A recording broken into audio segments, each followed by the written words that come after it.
Hey, good morning, Facebook. I've been awake for probably since about midnight, thinking about the governor's decision to reopen the state of Georgia, and that thing has troubled my spirit all night long. And I actually got up and wrote an article that I'm going to submit to some places this morning. I decided to post it here on Facebook because somewhere. There's a saying that if you want to hide something from black folks, put it in a book. And so I'm not going to wait on us to read this. I'm going to say it right here. And it may be something that Facebook takes down after a while, but I want to say it anyway because it's been resonating in my spirit and I've had a very restless night. Good morning, good morning. And so I want to talk about what I believe is happening, particularly as we look at the state of Georgia this morning. There is a concept called survival of the fittest, and survival of the fittest is the American way. And what this means to black and brown people is that we are not safe. I repeat, we are not safe, and we have never been safe. We've always been disposable in the eyes of some white Americans. This morning I did some research, and according to Collins Dictionary, and based on the evolutionary theory of Charles Darwin's and a phrase that was first coined by Herbert Spencer in the Principles of Sociology, survival of the fittest is a way of describing the mechanism of natural selection. Survival of the fittest refers to a situation where only the strongest people or things continue to live or be successful while the other people or things die. Black people, we are the people. We are some of what white America is hoping that will die and or fail. There is the facts that I've gathered this morning from the Georgia Department of Public Health's website on the coronavirus, aka COVID-19, for the state of Georgia. That says as of 4/20/20, which was yesterday, we confirmed that there are 19,398 cases in Georgia, confirmed cases in Georgia, that there are 3,702 people hospitalized, and that there have been 774 deaths. And out of those 774 deaths, 422 of them have been black people. See, hear me clearly this morning. I'm not a conspiracy theorist. I believe in facts, and the facts don't lie. Black people, history has a way of repeating itself. Even the Bible tells us that there's nothing new under the sun, and what has been will be again. See, the difference is how we handle the facts. Last week, we were told that Georgia had not yet reached its peak.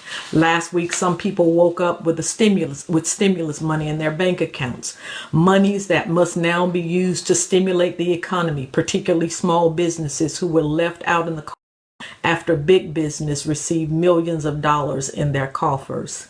How then will small businesses like barbershops and hair salons and nail salons survive?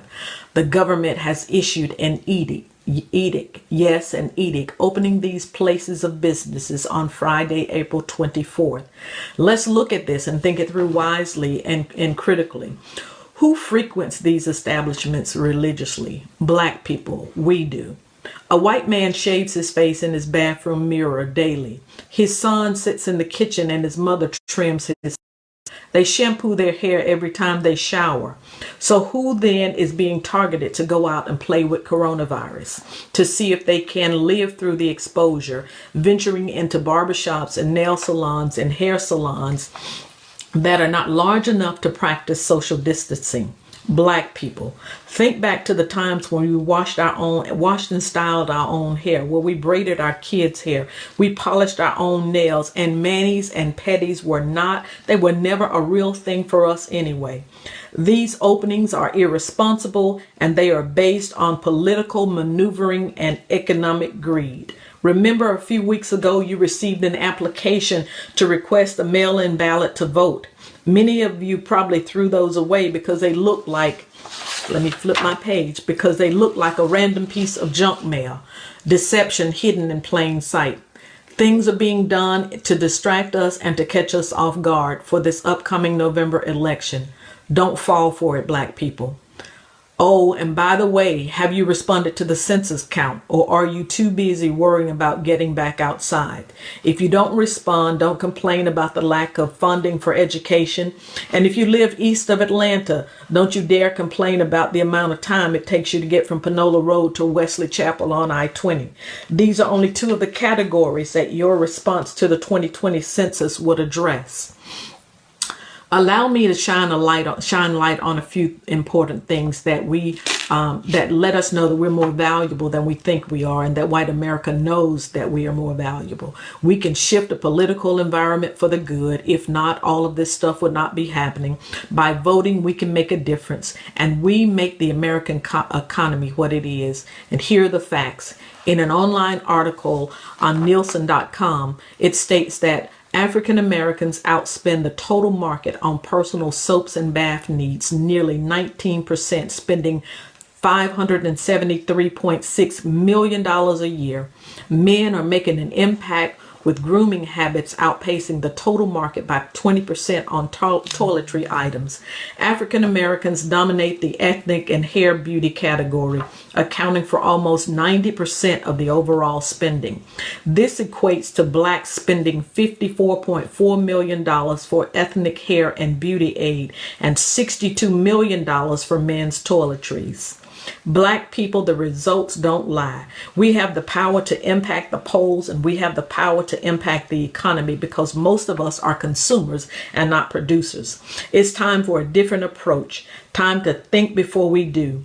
Don't allow someone with no medical expertise to decide when you leave home. We're still in the midst of a pandemic. Danger is still lurking with every sneeze, cough, and or asymptomatic person that we encounter. Our lives are too valuable to leave them up to a narcissistic, uncaring, temperamental psychopath. Black people, stay home. Use what's in your house. And if you want to support your favorite barber, stylist, or nail technician, cash app the cost of service that you would have had anyway, so that they can live and you can live. Black people, stay home, stay woke. Know that we are fit to survive, but we must pay attention to what is being said, what is being done, who it will impact in the most negative way. There is a flawed, even now here in the state of Georgia, and this is a moment of transparency, there's a flawed COVID-19 testing system. On last Thursday, because I had a sore throat that came 1 week and went away and came again, and when I called to see if I could get tested, I went on last Thursday to be tested, and they told me I would have the results in 48 hours at the LabCorp portal, and that I needed to log in to get the results. Well, on Friday, I got an email to say that my results were in, and I logged on, and I've logged on several times a day, every day since Friday, and there are no results there. So that lets me know that the system is flawed. They've either sent my results somewhere, or they were not ready when they said they were going to be ready. And here we are, opening up a government, opening up the outdoors for people to venture out. And the draw is for black people. The draw is for black people. White people don't go to the salons like we do. White people don't go to barbershops like we do. White people don't go to nail salons like we do. The draw is for black folks, the ones who are dispensable and disposable, the ones who will spend money. You got a stimulus check, and now they want you to stimulate the economy. Stay home, stay home, stay home until you hear from someone with medical background, until the Spirit leads us out. There's no way that churches should be opening. There's no way that we should be, we're still in the midst of a pandemic, so there's no way that we should be anywhere trying to get our hair and nails done. Where in the world are we going? They are doing hair and nails at the funeral home every single day, every single day. And if we continue to venture out, and if we listen to the government, and if we listen to the president, and yeah, I'm being very vocal, I'm usually quiet about these things, but if we venture out and put our lives at risk, and risk the lives of other people for the sake of spending a few coins to stimulate the economy, had the money been allocated right, the small businesses would have been able to get some of the stimulus money. But people who are millionaires and billionaires are the ones who are getting the money, and small businesses are being penalized because of it. And so therefore they throw Black America out there, because they think us too dumb to think about this thing and to think it all the way through. That we would go somewhere and get our hair done, that we would go somewhere and get our nails done. Really, you want to sit in the midst of a pandemic. You want to sit with people that you don't even know where they've been. You don't even know where your stylist has been. So if you want to bless them, Cash App them. I'm sure we all have their Cash App, or reach out to them and say, how can I be a blessing to you? I want to send you something.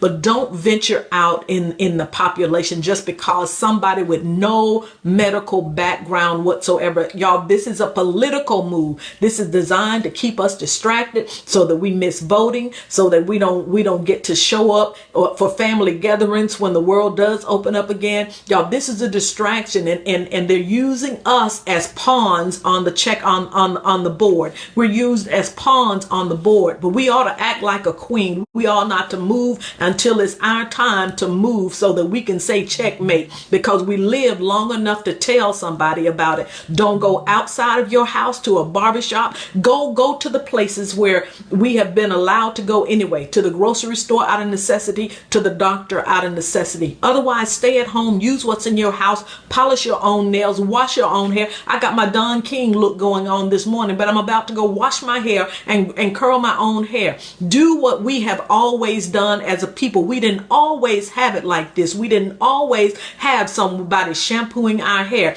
If we did, we were in the kitchen. It was our auntie or our mama or grandmama or a sister or a cousin in them. It was somebody we knew washing our hair at home.